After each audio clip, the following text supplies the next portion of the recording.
नमस्कार, मैं तरुण वर्मा और मैं एक क्लिनिकल साइकोलॉजिस्ट हूँ। अब बात करेंगे कि क्या साइकोसिस एक डायग्नोसिस है, क्या ये एक बीमारी है या एक सिम्टम है ये? इसको कैसे समझते हैं डॉक्टर्स? डॉक्टर्स किन कंडीशंस में कब इस साइकोसिस टर्म का यूज़ करते हैं? तो यहाँ मैं आपको बताना चाहूँगा कि साइकोसिस कोई डायग्नोसिस नहीं होता। किसी पेशेंट को ऐसा डायग्नोसिस नहीं दिया जाता कि उसको साइकोसिस है। साइकोसिस को एक अनुभव, एक एक्सपीरियंस के तौर पे देखा जाता है।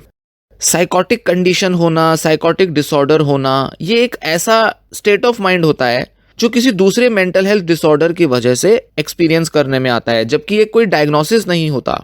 कह सकते हैं या तो एक सिम्टम है या एक स्टेट ऑफ माइंड है, एक अनुभव है, कुछ इस तरह से इसे डिस्क्राइब करेंगे।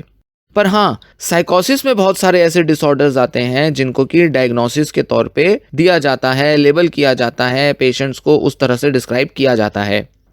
तो डॉक्टर, साइकाइट्रिस्ट और क्लिनिकल साइकोलॉजिस्ट क्या कहेंगे कि हाँ, एक पर्सन को साइकोसिस का एक्सपीरियंस हो रहा है, ये कोई डायग्नोसिस नहीं देंगे। कुछ डॉक्टर्स इस तरह से बोलना प्रेफर करते हैं, हालांकि बहुत से डॉक्टर आज साइकोसिस टर्म का यूज़ नहीं करते, इसलिए वो सीधे तौर पे बीमारी का नाम बोल दिया करते हैं।